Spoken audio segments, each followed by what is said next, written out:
Comunidade ou favela? Cego ou deficiente visual? Se você se comportar de acordo com seus valores e convicções, sem ligar para regras e modismos da sociedade, você pode ser rotulado como uma pessoa politicamente incorreta.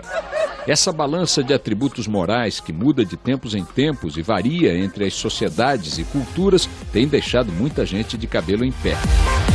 A patrulha do politicamente correto está sempre atenta a todas as formas de comunicação e cultura, sejam sites, letras musicais, programas humorísticos. Eu peguei alguém aqui! Nem o literário Monteiro Lobato escapou de ser chamado de racista com a obra Caçadas de Pedrinho, publicada no século passado. O humor, que sempre tem um alvo, adora atacar minorias e faz rir com piadas que exacerbam os defeitos de determinados grupos, encabeça a lista da patrulha. Na música, muitos compositores não se preocuparam em rasgar o verbo. Talvez hoje a clássica marchinha Olha a Cabeleira do Zezé seria considerada um hino homofóbico. Já a letra de Loura Burra, composta por Gabriel, o Pensador, para muitos é preconceito com as mulheres loiras. Para o cantor, foi apenas uma maneira de falar de mulheres belas, mas com pouco conhecimento cultural. Nos últimos anos, alguns termos tiveram que mudar de nome. É o caso de favela, que passou a ser chamado comunidade. Uma preocupação maior com o nome do que com a própria moradia. Seguindo essa cartilha do politicamente correto, até o tradicional bolo nega maluca teria que se chamar bolo afrodescendente com distúrbio neuropsiquiátrico. O que seria, afinal, de mau gosto? Será que hoje em dia as pessoas deixam de falar o que pensam para agradar a maioria? Esse é o assunto do Canal Livre, que recebe o filósofo Luiz Felipe Pondé. Autor do Guia Politicamente Incorreto da Filosofia, Pondé usa sua ironia para questionar religiosos, ambientalistas, políticos e também os defeitos da democracia. Para ele, o politicamente correto é uma censura fascista.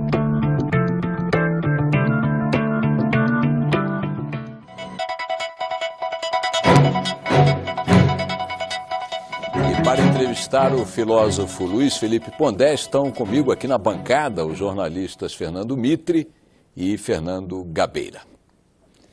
Pondé, boa noite, obrigado por sua presença aqui no Canal Livre. Deixa eu abrir aqui os debates, Mitre e Gabeira, se vocês me permitem. Tudo que possa ser classificado, Pondé, como politicamente correto, e que é a base, o alvo da sua crítica nesse setor, a isso que é classificado dessa forma, é peçonhento, é negativo, é atacável? Quer dizer, o politicamente correto não produziu nada de bom? Assim, como eu falo no livro, eu acho que o politicamente correto, ele é fruto de um processo nos Estados Unidos em que as pessoas tinham que um pouco, como que ampliar a educação doméstica. Então você começa a conviver com grupos no espaço público que não convivia antes e tinha que aprender a não fazer piada de mau gosto, por exemplo, como falar determinadas coisas que homens só falam entre si quando tem mulheres por perto, ou o contrário. Então eu acho que o politicamente correto, essa origem dele tem lá um certo sentido até um certo ponto. A minha crítica ao politicamente correto é que ele, na realidade, ele se transformou, tanto na mídia ou na imprensa ou no mundo acadêmico, ele se transformou num jogo de poder de certos grupos para, na realidade, atrapalhar as outras pessoas, evitar o debate público, lançar sobre você a pecha de que você é reacionário, que você é contra os negros ou contra os homossexuais, ou seja, barateia o debate politicamente correto. A minha primeira crítica a ele é essa. Ele torna o debate pobre e as pessoas que defendem o politicamente correto ocupam espaços nas instituições e acabam jogando com aquilo que eu acho que é uma outra coisa que tem hoje, e que tem muita gente que escreve, dá aula e tem medo, porque todo mundo se ofende com qualquer coisa. Você fala uma coisa, você tem que pensar na palavra, no que o outro vai sentir com aquilo, e você acaba com medo de perder o emprego, ser perseguido, ser processado. Eu acho que isso é um enorme empobrecimento. O empobrecimento, me parece, é sempre indicativo de censura. Professor, o senhor disse também que o politicamente correto é uma mentira moral. Sim. E é também uma praga. Praga, talvez no sentido de que está espalhando. Sim. Praga nesse sentido. Essa é a minha pergunta. Os meios disponíveis aí de comunicação moderna, eles tendem a padronizar esse comportamento, quer dizer, amplifica a ideia do politicamente correto, ou pode incentivar a individualidade, que é uma reação ao politicamente correto? Eu acho que o politicamente correto, no Brasil, por exemplo, ele acabou recebendo uma resistência maior, talvez por conta da famosa cordialidade brasileira, pensando no Sérgio Buarque, né? Ele acabou recebendo uma resistência maior do que se imaginava, o politicamente correto. Né? Quer dizer, nesse caso, a internet pode ser até uma arma contra o politicamente correto, não a favor. É assim, tudo cresce na internet, seja o politicamente correto ou incorreto. Na internet você pode linchar quem você quer, virtualmente eu quero dizer, você pode ameaçar quem você quer. Agora, me parece que na mídia o politicamente correto só não consegue impedir o pensamento de forma mais direta porque tem uma resistência. Porque o politicamente correto hoje, ele se alimenta do medo que a pessoa tem de ser processado. O cara está escrevendo, ele tem medo de usar uma palavra que fira algum grupo. Recentemente até a Associação de Ateus processou alguém porque teria relacionado ateu a cometer assassinatos. O que é uma estupidez. As pessoas matam acreditando em Deus ou não acreditando em Deus. Tanto faz. Processaram o Datena. É, isso aí. É o processo mais absurdo. Até os ateus, quer dizer, que antigamente defendiam a liberdade do pensamento, a liberdade de crença, agora entra no jogo de ofendido. Então, acho que o risco do politicamente correto na mídia é sempre diminuir o impulso que as pessoas têm de pensar livremente. Eu acho que o público muitas vezes fica de saco cheio. Tanto é que o meu livro teve um retorno enorme. Quer dizer, o politicamente correto agride a liberdade das pessoas. Eu acho que eu não tenho dúvida que sim, inclusive na sala de aula. Gabeira. Nas suas colunas, você, além de falar do politicamente correto, de criticar, evidentemente, você critica também as pessoas que acham donas de uma ideia geral sobre o mundo, de uma ideia salvadora, e se dedicam a isso. Quer dizer, você também tem uma linha crítica contra as pessoas que se acham melhores que as outras e são salvadoras do mundo. Não é? Sim. Eu acho que isso também é um dos aspectos da sua crítica. Eu acho que o politicamente correto teve uma força muito grande nos Estados Unidos. Talvez a gente tenha importado muito desse material dos Estados Unidos. Com certeza. E, inclusive, se eu fosse um marxista radical duro, leninista, alguma coisa assim, eu diria que o politicamente correto, inclusive, ele é postiço como processo revolucionário, para quem visa um processo revolucionário. Você situa no seu livro a semente, digamos, do politicamente correto num filme americano. Eu comento o filme do General Patton, é isso aí. Exatamente. Porque tem um momento em que... Ele dá uma surra num soldado que teve medo Ele bate no soldado que foi covarde, estava com crise de nervo, e ele diz que o soldado não pode ficar ali dentro porque ali é um templo, porque são soldados feridos em batalha. Isso. E que um soldado que está em crise porque tem medo devia sair dali. E ele é patrulhado e perde o cargo. E aí perde o cargo, e a mídia toda cai em cima dele, e ele fica... Pelo que está no livro, no filme e tudo mais, é porque ele deu uma porrada. Ele deu uma surra. Não, ele deu uma bofetada no cara. Então, digamos, meus caros politicamente incorretos, que deu-se ali uma reação, uma agressão. Não, mas o politicamente correto tem algum sentido. Não foi. Acho que é diferente no filme. Acho que a questão, o Patton, ele tinha um enorme número de qualidades como militar. E isso é o que o filme apresenta, eu digo no livro, inclusive, que eu estou comentando um filme, não uma figura histórica. Né? Então, assim, ele é apresentado com um enorme cabedal de qualidades. E essas qualidades todas são preteridas porque ele fez aquilo.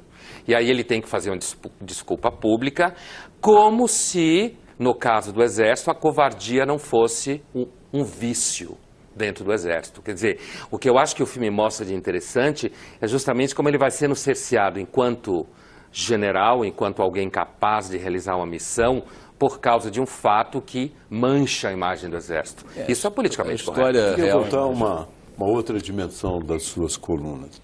A Angelina Jolie, há cerca de 2 semanas, revelou que tinha retirado os seios porque temia o câncer.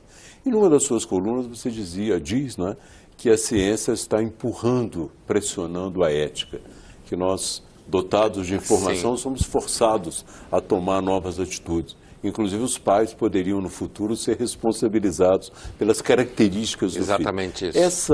Esse episódio da Angelina Jolie, de uma certa maneira, confirmou as suas previsões, não? Acho que esse processo da ciência, desde do Frankenstein da Mary Shelley, ela já está vendo isso. Quer dizer, a ciência, na medida em que ela nos empodera, como se fala por aí, com capacidades de alterar o que se considera natural, ela vai nos empurrando para uma espécie de abismo moral e ético, que a gente não sabe como agir, e tem que ficar legislando a posteriori, de certa forma, para conseguir lidar com isso.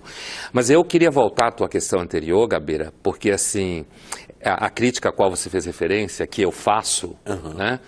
É porque eu sou uma pessoa, eu sou muito pautado pelas relações concretas diárias, né? E eu sempre sinto que as pessoas que se julgam que elas representam um processo de salvação do mundo, eu sempre sinto nelas um sentimento de que elas são superiores moralmente. Eu vejo isso desde a universidade, nas pessoas de esquerda, por exemplo, eu estou usando um termo aqui de uma forma muito solta, a gente pode vir a definir melhor, mas as pessoas de esquerda, elas partem do pressuposto de que elas têm uma superioridade moral, como se fosse uma espécie de santidade, né?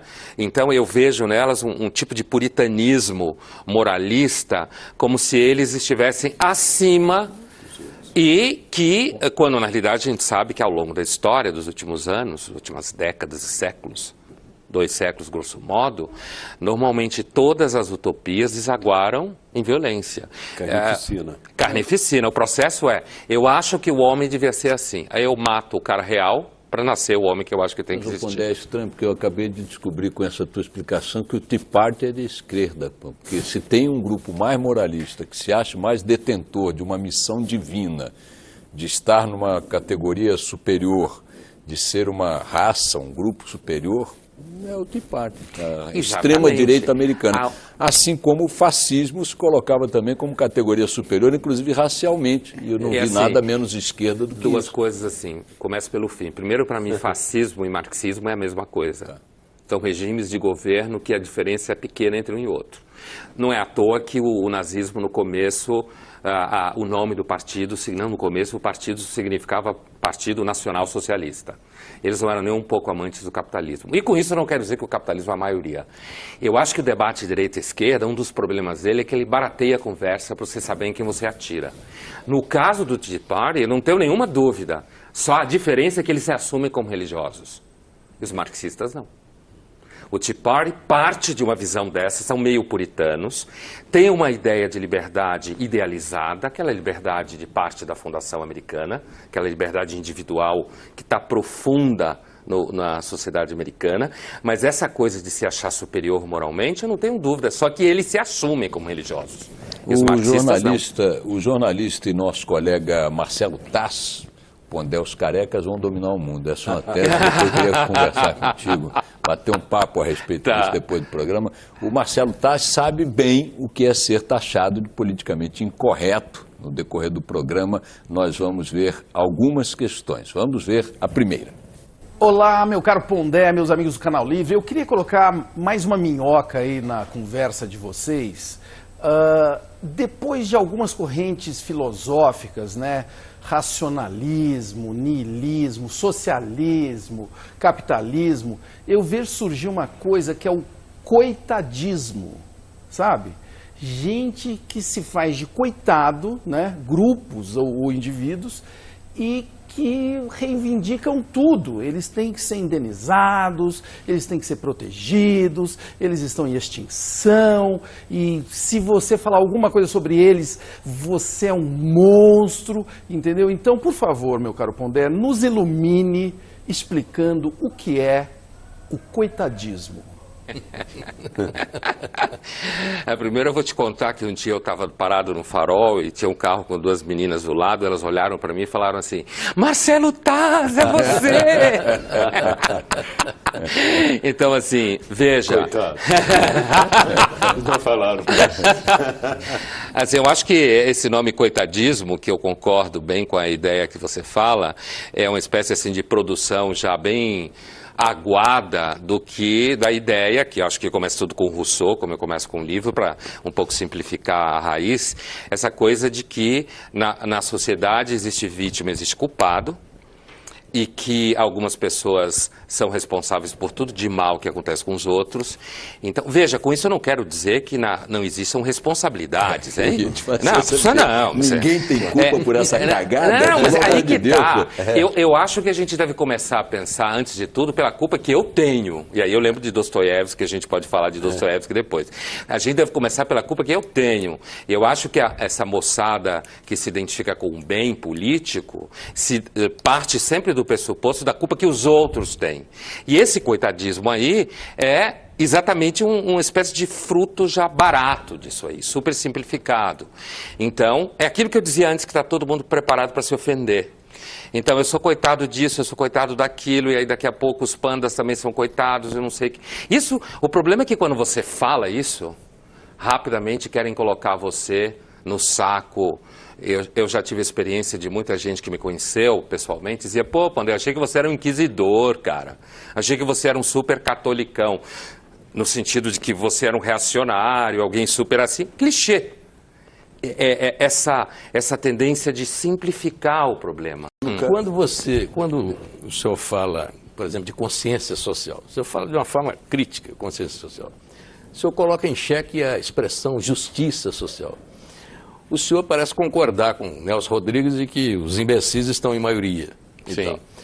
O senhor chega a ponto assim de tocar na democracia de uma maneira até que exige que o senhor abra um parênteses e diz, olha, mas eu não sou contra a democracia. Eu não conheço nada melhor.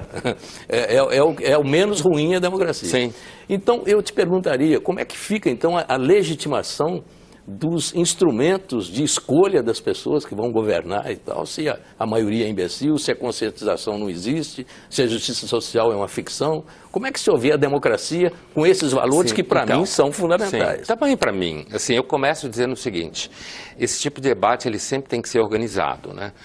Essa coisa de dizer eu sou a favor da democracia, na realidade eu estou quase citando o Tocqueville, que fala que o Tocqueville, quando vai aos Estados Unidos em 1881, ele fala que uma das características dos povos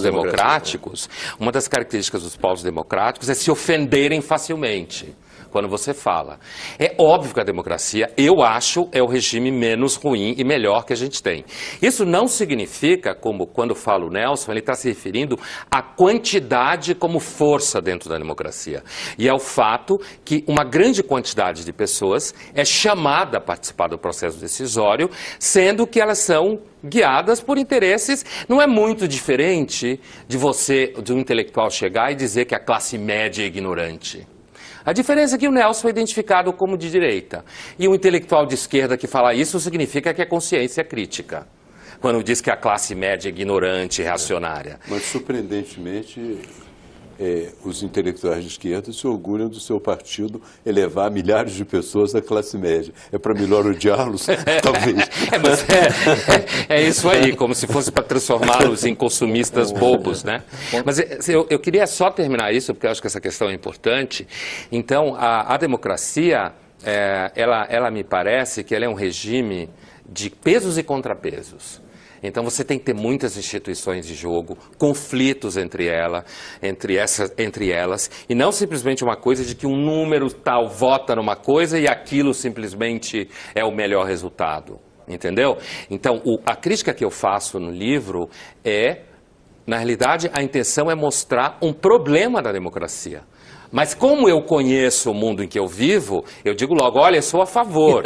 Porque na realidade... Você chega na fronteira do olha, eu sou a favor, porque hoje em dia você tem que ficar o tempo inteiro pedindo permissão para pensar.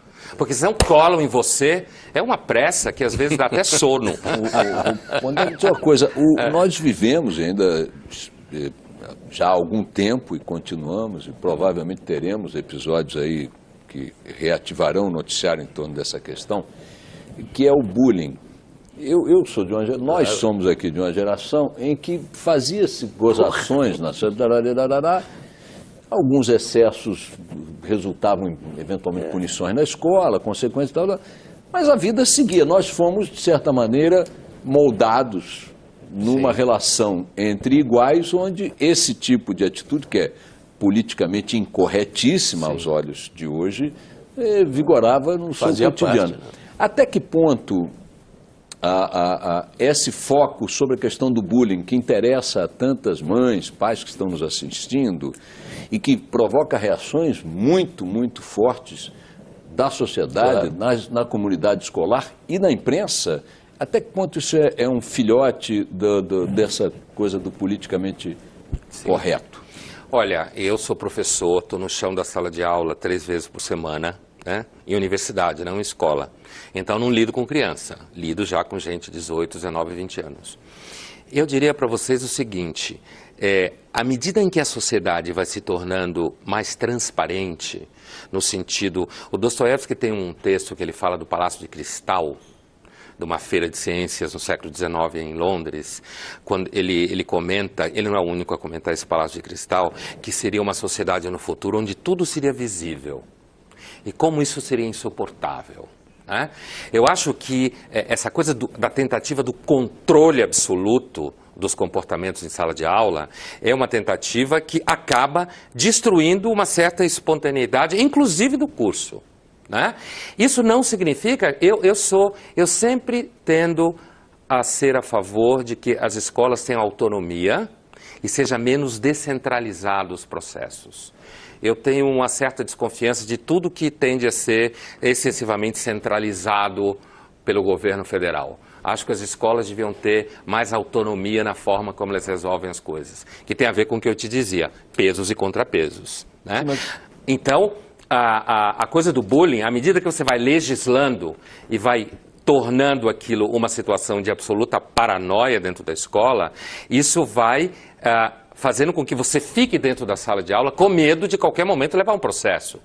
Isso não significa que antes os professores não davam carão, o aluno não era suspenso, ele não recebia, não recebia aqueles advertências que os pais não ficavam sabendo.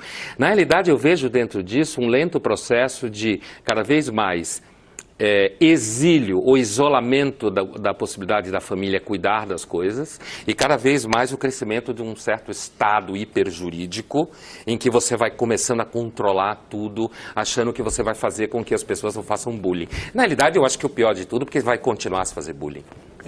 Numa das suas colunas, você critica um personagem, aliás, da peça Deus da Carnificina.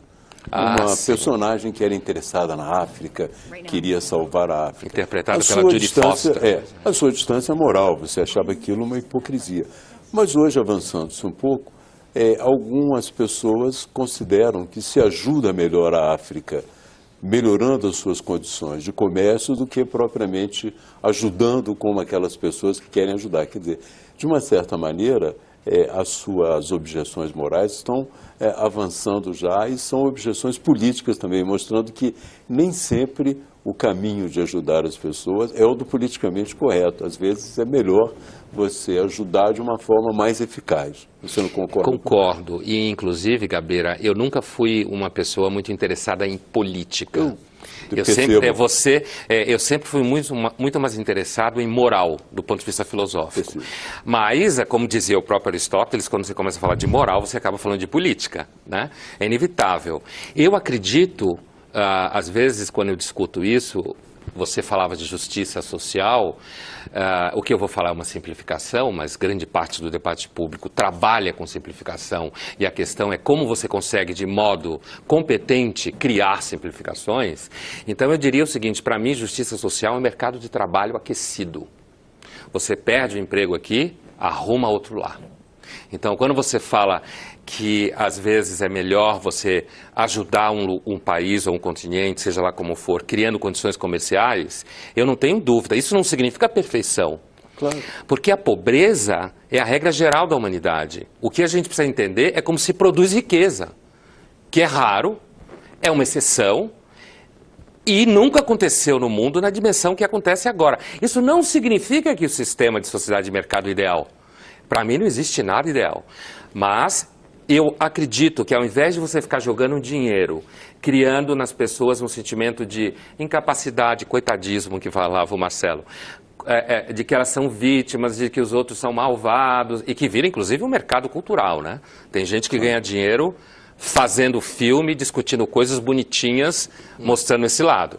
Acho que dar condições, criar condições comerciais é muito melhor para produzir riqueza. Concordo com você. Eu noto, não sei se estou notando errado, no que o senhor escreve, uma certa implicância com o estado do bem-estar social. Se não me engano, o senhor chega a dizer que são trabalhadores brilhantes, deficientes, sustentando vagabundos. O senhor chega a falar isso. Não lembro. Posso ter falado. O senhor falou. Vou simplificar. A redistribuição, que é o papel do Estado, é um dos caminhos mais edificantes da política, das conquistas políticas. E aí leva ao estado do bem-estar social. Então não cheguemos até ele, mas o instrumento da redistribuição. Como é que o senhor que disse essa frase, gente que trabalha sustentando vagabundo, coloca esse valor, que eu considero um dos mais importantes em termos de conquista? Então, eu dou um passo atrás de novo, porque senão, se eu não der um passo atrás, pode ficar parecendo que eu estou dizendo que a humanidade está dividida em vagabundos e quem trabalha, que os vagabundos têm que se ferrar. E eu não estou dizendo isso. O que eu estou dizendo é o seguinte, todo mundo sabe, se a gente pegar o caso do Reino Unido, por exemplo, que você tem pessoas que abusam do Estado, que têm famílias de 2, 3 gerações que não trabalham e que o estado de bem-estar social, se a gente quiser ler textos que criticam isso do ponto de vista, inclusive, da saúde pública, cria em pessoas uma capacidade dela viver de empréstimo e isso destrói, na realidade, a própria autoestima das pessoas. Porque se você não precisa fazer nada, todo mundo sabe disso. Se eu recebo tudo o tempo inteiro, de alguma instância, seja lá qual for, você pode ver isso no seu filho. Se você dá tudo para o teu filho, você vai dizer, ele vai crescer, não vai ter noção do trabalho, não vai ter noção do que as coisas custam. Então, quando eu critico o estado de bem-estar social, primeiro eu não tenho certeza, Mitri, de que o estado de bem-estar social é a grande invenção para redistribuir renda, porque a Europa ela tem um custo de trabalho altíssimo, certo? O empregado perde competitividade. Digamos que foi assim, o maior argumento, o mais eficiente argumento que se inventou contra a expansão do comunismo. Quer dizer, o senhor gostava menos do comunismo. Funcionou bem, só que agora a conta está aparecendo. E, por exemplo, quando alguém me compara o Brasil com a Islândia, que é um país que eu conheço a Islândia, é um país super interessante, como laboratório antropológico, inclusive, é uma piada. Dizer que um sistema funciona na Islândia pode funcionar no Brasil é uma piada. Claro. Certo? Então, a minha crítica ao estado de bem-estar social me parece que ele cria certos impasses econômicos de competitividade, onera o trabalho no dia a dia, porque a gente pensa assim, todo mundo sabe que quando o bolso aperta, você joga fora o que te aperta.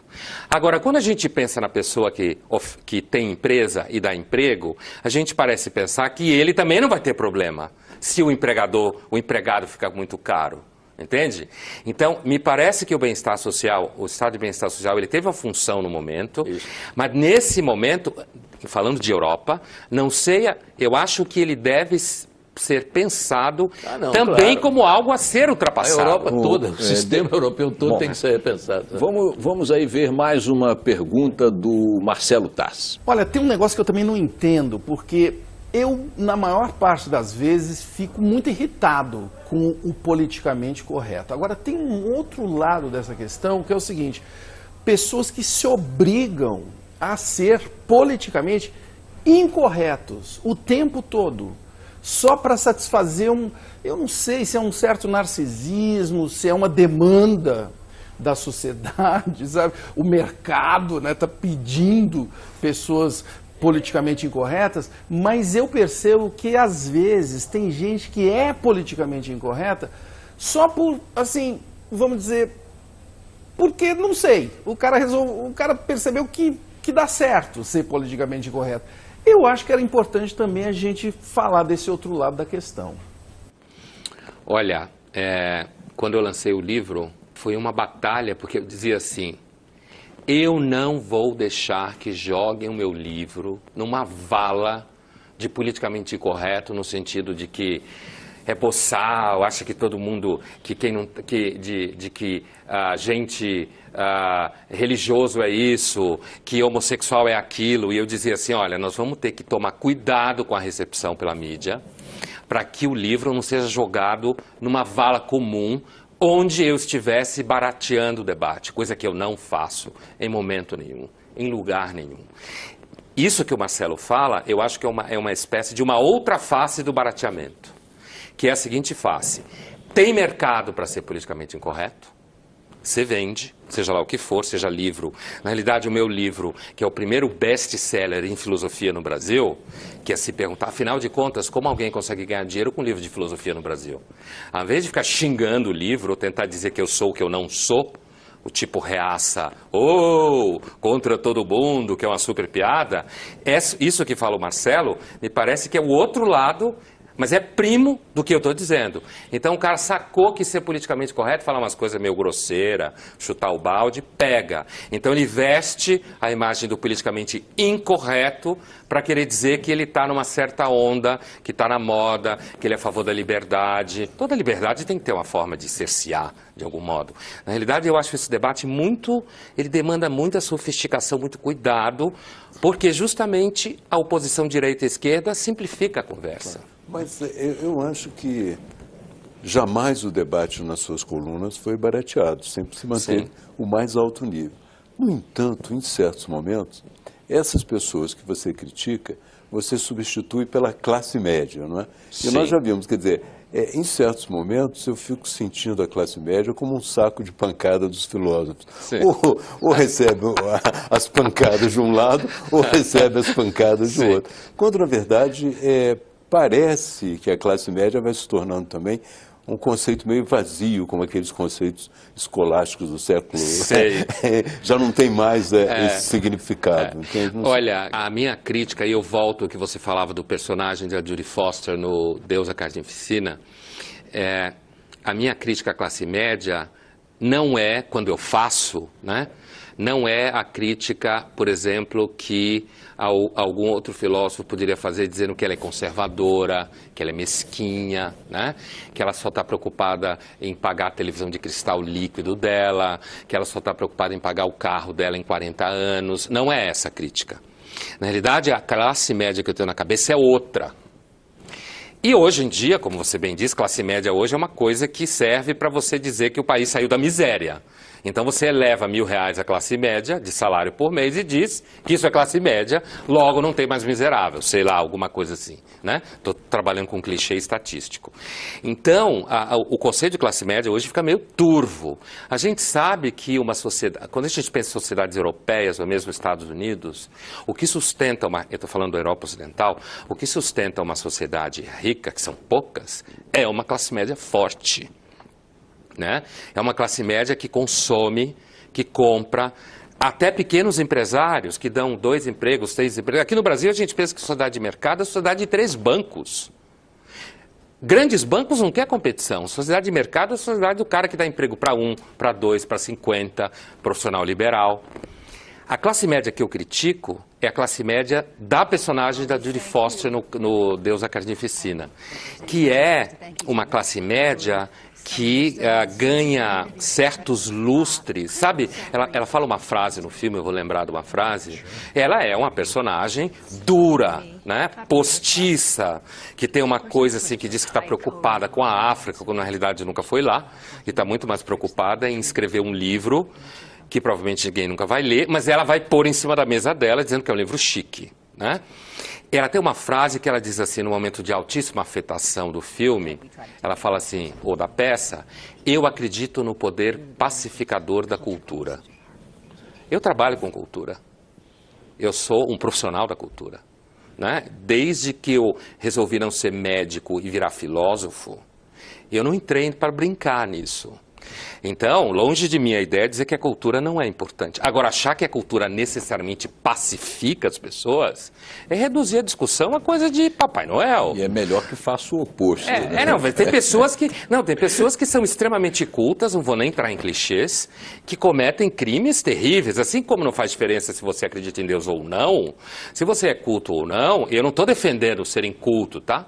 Eu só estou dizendo que a classe média que eu critico é a classe média que acha que fazendo com que o filho vá ao museu, acha que ele vai ser melhor. É a classe média que acredita que, como ela recicla lixo, ela acha que ela está adquirindo um relacionamento melhor dentro da família. Ou seja, é uma classe média que saiu do puritanismo protestante e entrou no puritanismo do politicamente correto, já que a gente está falando disso hoje, mas não acho que é só isso. Então são classes médias diferentes. Esse caráter da classe média, que alguns intelectuais chamam de ser mesquinha, de preocupar com sua, entre aspas, vidinha, certo? De não perceber o mundo na sua complexidade, eu acho que isso é uma característica típica do ser humano quando está preocupado com o que aperta o seu pé.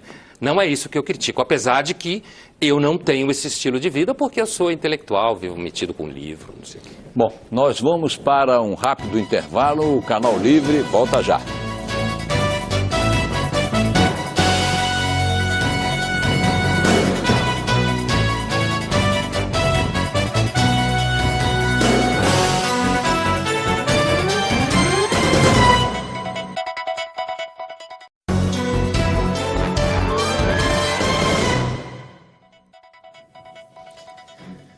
Voltamos com o Canal Livre, que esta noite recebe o filósofo Luiz Felipe Pondé. Pondé, eu queria te fazer uma pergunta. O fenômeno do politicamente correto, impondo-se como uma forma de castração, censura, o que seja, ele é global. Se não global, ele está em mais de um país, em vários países. Como é que o Brasil está nesse ranking do patrulhamento pelo politicamente correto? Então, é isso que eu falava um pouco antes. Acho que no Brasil a gente ainda consegue, tem esferas diferentes. Vou começar então de outra forma. Acho que uma esfera em que o Brasil tem uma contaminação do politicamente correto que pode vir a ser problema é na esfera jurídica, né? Nesse mundo do novo Código Penal e coisas assim. Agora, na outra esfera de mídia e educação, a gente tem conseguido, de alguma forma, barrar esse domínio que em outros países é muito maior que aqui. Bom, os humoristas se consideram e, de fato, são vítimas preferenciais, né, Mito, do politicamente correto. Aqui na Band mesmo tivemos e temos problemas frequentes na justiça em função da atuação dos nossos companheiros que atuam em jornalismo, em humor, ou nas duas áreas simultaneamente. O humorista e apresentador Danilo Gentili, do programa Agora é Tarde, também deixa aí uma pergunta, vamos ouvir. Tudo bem, Pondé.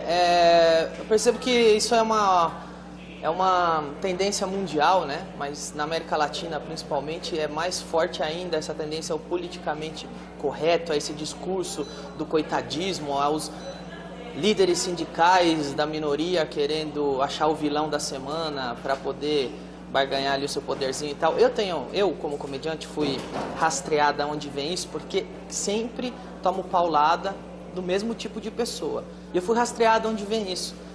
Eu cheguei a uma conclusão, mas eu gostaria que você me dissesse, você tem até mais conhecimento que eu, da onde vem esse pensamento? O politicamente correto, da onde vem? Assim, vem de um parentesco distante da tradição russoniana, que divide a sociedade. Porque o pensamento do Rousseau, e aí eu chego na coisa mais cotidiana, o pensamento do Rousseau, ele entende que existiu um dia em que, ele chama estado de natureza, em que a humanidade vivia numa condição de identidade entre desejo e necessidade. Portanto, não havia esse descolamento entre desejo e necessidade. Na lógica dele, o mundo lá para ele estava corrompido, e se você conseguisse levar ao poder pessoas que fossem menos corrompidas, porque tiveram menos sucesso nessa corrupção da relação entre desejo e necessidade, você realizaria uma espécie de purificação da política. A política tomou o lugar da graça, como a gente fala em teologia. Quer dizer, antes do século XVIII, se imaginava que o mundo ia ser redimido por Deus, pela teologia, que não é meu caso. Eu acho que o mundo vai ser redimido por nada e não tem salvação. Não há redenção. Não há redenção. E o que abre uma outra chave. Mas a política acabou tomando o lugar disso. Então, eu acho que essa questão ela acabou colocando óleo e ativando todo tipo de ressentimento que as pessoas têm. Então, se você olhar para a sua vida do ponto de vista do que você é infeliz, do que você é incapaz, do que você não consegue, chegar ao ressentimento é rapidinho. o sentimento de... A gente é ressentido porque o sol é indiferente a nós, porque sempre tem alguém mais bonita do que eu, alguém mais rico do que eu, alguém mais legal do que eu, tanto que não tem coisa que nos irrite mais do que encontrar alguém melhor do que eu, do que nós. Uma pessoa que é mais generosa, mais modesta, mais rica, mais inteligente, mais capaz. Então, eu acredito que a base desse coitadismo, a base desse culto da vítima, filosoficamente, nasce lá com Rousseau. Eu vejo que a diferença do Rousseau para o Marx é a seguinte: o bom selvagem do Rousseau está no começo e o do Marx está no final. Quer dizer, ele acredita que nós vamos chegar num estado onde, é claro que eu não estou falando que ele fala de bom selvagem, mas esse estado utópico do homem transformado está lá no final. Na prática, me parece que isso criou uma espécie assim de capital político e moral, onde as pessoas penduram nisso todo tipo de ressentimento. Então, cada vez que você ofende, você briga. A vontade geral... Porque há um interesse assim, muito próprio dos nossos espectadores sobre a questão do humor. Sim. Você acha que o humor está sendo, de alguma maneira, cerceado, massacrado pelo foco no politicamente correto? A questão do humor especificamente, nesse quadro geral... Acho que sim. Porque o humor é uma das coisas mais perigosas que existe, né? E a fronteira entre você carregar o tom nas chamadas piadas de mau gosto, como a gente fala no senso comum, e chegar simplesmente a impedir a criatividade humorística, tem um grau de risco aí, que faz parte do humor, que eu acho importante ser preservado. Entendeu? E eu não acho que muitos dos casos que eu vi de humoristas que levaram porrada, não acho que eles tinham atravessado a fronteira da piada de mau gosto. E se acontecer que as pessoas se movimentem, falem na internet, e ligue para a redação, escreva carta, xingue, como muitos leitores criticam e xingam quem escreve no jornal. Na praça pública. Né? Agora, professor, o senhor usa muito a palavra brega. Né?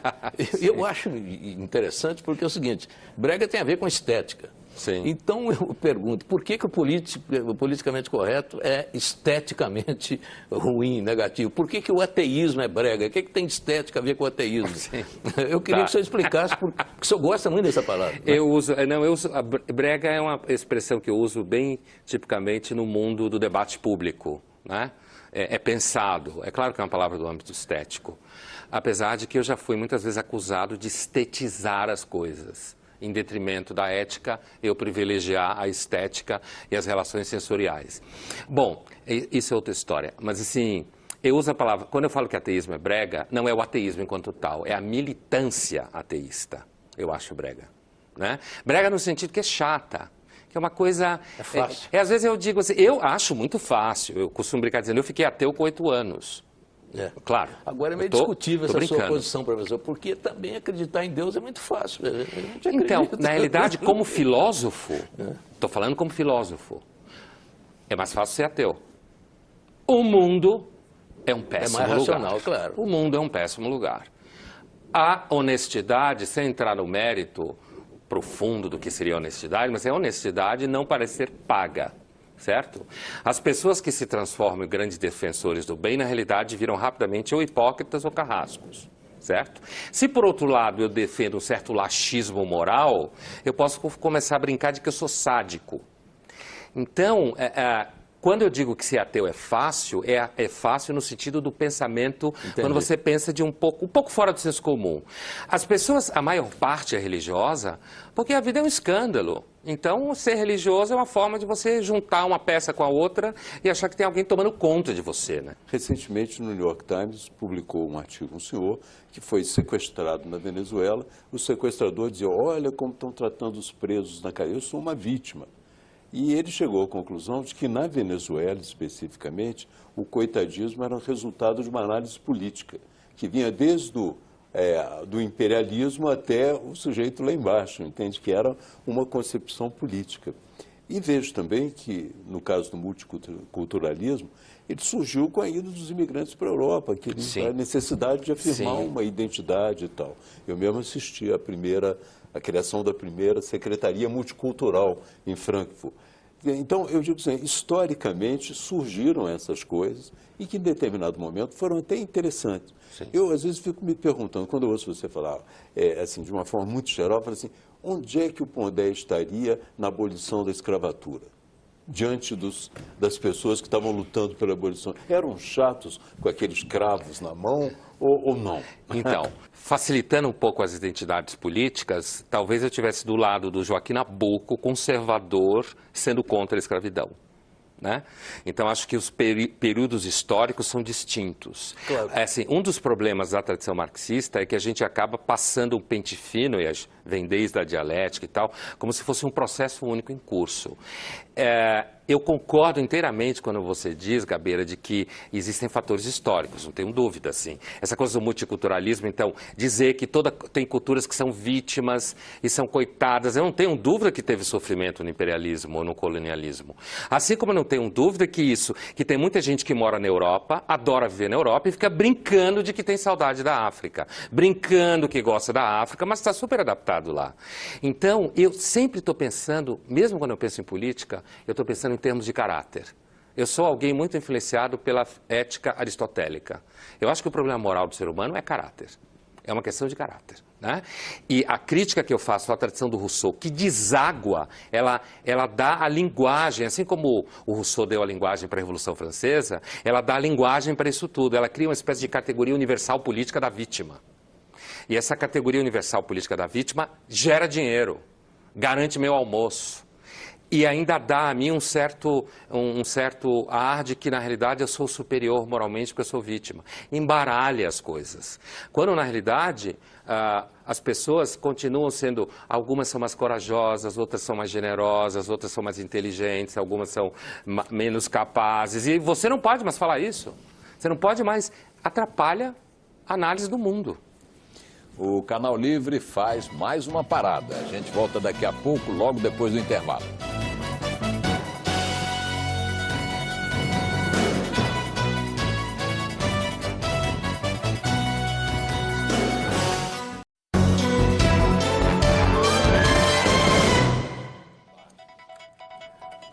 Estamos de volta para o último bloco do Canal Livre, que esta noite recebe o filósofo Luiz Felipe Pondé.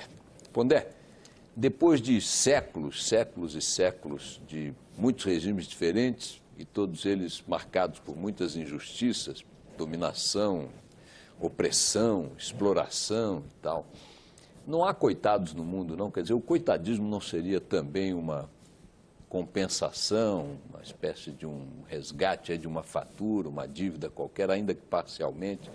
Ele é completamente abominável. Claro que eu estou usando o nome pela caricatura que vocês usaram, coitadismo. Sim, que veio do Marcelo, do Marcelo Taffi. Não tem o... Posso falar a palavra? Não, aqui não. Não tem fudido no mundo? Acho que tem. A minha dúvida é se a torná-lo um coitado é a melhor forma dele sair dessa condição a qual você se referiu. Eu acho que é melhor você dar a ele condições de se virar, de buscar trabalho. Eu acho que o melhor modelo de sociedade que existe, que a gente conhece, não ideal, mas a gente tem que procurar compreender como que os Estados Unidos conseguiu fazer o que ele fez. Não ser igual a ele, porque nem eu quero ser igual, acho que estou ótimo no Brasil. Mas entender como que os Estados Unidos conseguiu gerar riqueza e gerar liberdade do jeito que ele gerou. E aí eu acho uma enorme perda de tempo a gente ficar olhando para Cuba. Como tem gente que manda aluno ir para Cuba. Ou você ficar olhando para modelos como a França, falido. Ao invés de olhar, não no sentido de que é paraíso, entendeu? Ao invés de olhar para os Estados Unidos e ver como se resolveu aquilo lá.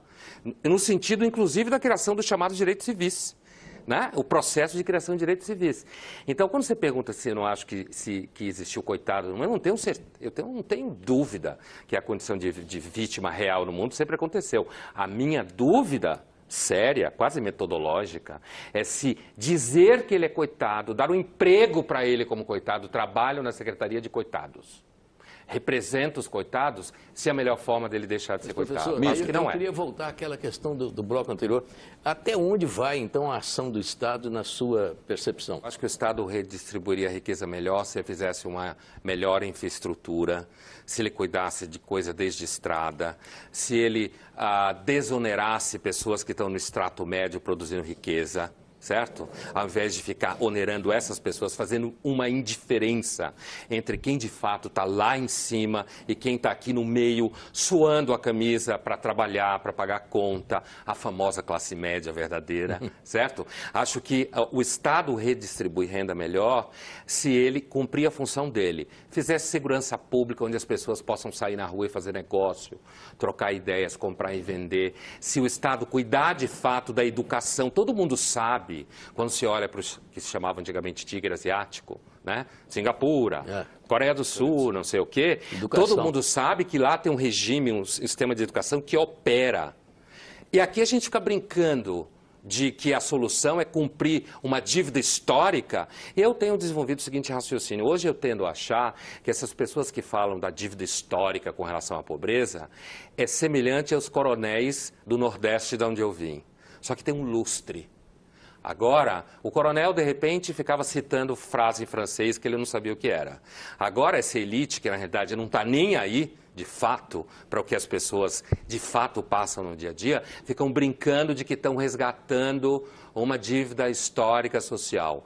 Eu acredito que o Estado redistribui renda melhor se ele der às pessoas condição de andar na rua sem ser assaltado, sem ser morto, se der condição de quem é pobre para a escola, estudar muito bem, conseguir competir com moleque, filhinho de papai, que estuda em escola cara, A política muito mais. de cotas, você não é uma forma de fazer isso? Eu sou contra a política de cota racial, ponto. Sou contra.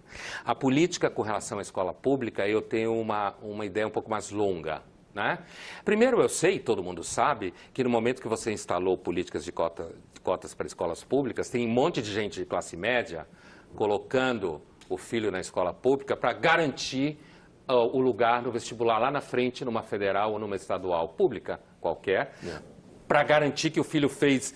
Então, assim, a grande crítica que eu faço, na realidade, a todo o pensamento de esquerda em geral, e, de novo, eu sei que isso barateia, porque nesse momento aí tem gente que joga à direita, então você é fascista. Eu normalmente tenho um sono quando alguém me pergunta isso. Você é fascista, você é racista. É uma grande falta de repertório ou de leitura do que eu escrevo. Mas a grande crítica que eu faço à tradição de esquerda, e eu faço no livro, é que ela é péssima em avaliação de caráter. Gabeira, sua última pergunta, por favor. Não, é isso mesmo, eu queria só concordar, porque eu vi uma cidade da Bahia onde a escola pública é tão boa que a escola particular fechou. É lógico. Olha aí. Nossas escolas públicas antigamente eram ótimas. Todo mundo sabe a fórmula. Claro. Mas eu queria fazer uma perguntinha rapidinha, que é o seguinte. É a última? É a última, parece, né? Nesse livro aqui, o último capítulo, o penúltimo, é sobre o bovarismo. Você analisa o Madame Bovary do Flaubert e tira dali elementos para avaliar as mulheres e tal. E você chega àquela expressão, as mulheres que não querem mais envelhecer, que vivem um bovarismo insuportável, porque é um negócio que eu não sei como vai acabar isso e tal. O senhor usa a expressão paquitas velhas. Ah, sim. Né? Eu queria saber... Essa é uma expressão de uma aluna em sala de aula. De onde que o senhor tirou isso? Eu tirei de uma aluna em sala de aula, se referindo a mulheres que morrem de medo de envelhecer. Eu não acho que são só as mulheres, mas os homens também. Só que isso nas mulheres tem mais holofote, porque elas envelhecem mais cedo, porque elas amadurecem mais cedo, porque existe uma cobrança de beleza física nelas, delas com elas mesmas, elas competem entre elas. As mulheres ficam lindas e se vestem bem para competir com a outra. Não é para nós, homens. É para competir entre elas. Mas Não, eu também, em certos momentos também um pouco. Para nós é legal quando a gente dá sorte, né, Gabeira? Quando a gente dá sorte é para nós. Mas assim, eu queria pontuar que esse é um tema importante, essa discussão sobre as mulheres, porque eu tenho muita leitora mulher, né? Eu já escrevi muitos artigos em revistas femininas e tem assim, as mulheres que não estão preocupadas com ideologia, elas me leem, gostam, discutem, concordam, discordam. As feministas me detestam, porque feminista não entende nada de mulher. O senhor relaciona a Paquita Velha com o shopping, né? Elas vão para o shopping. Sim, a Paquita Velha foi uma ideia, foi uma aluna minha que falou um dia na aula, quando a gente estava falando isso, e eu achei a ideia uma super ideia, né? Mas, nas suas colunas, você observa também que não são só as mulheres. Existe um processo de artificialização da vida e que vai ao avanço da ciência e a possibilidade também de as pessoas prolongarem através Olha, de cirurgias, tudo, bom, sim. a sua Gabeira, beleza, Pondé né? e Mitre, não há nada mais politicamente correto e, portanto, sacal do que dizer que o tempo acabou, mas acabou, vocês parem de falar, por favor, para eu agradecer não vai finalmente parar de falar. agradecer mais uma vez ao nosso convidado. O Canal Livre fica hoje por aqui. Agradecemos, Pondé, por sua presença, ao filósofo Luiz Felipe Pondé, muito obrigado pela audiência, uma ótima semana e a gente se vê domingo que vem. Até lá e boa noite.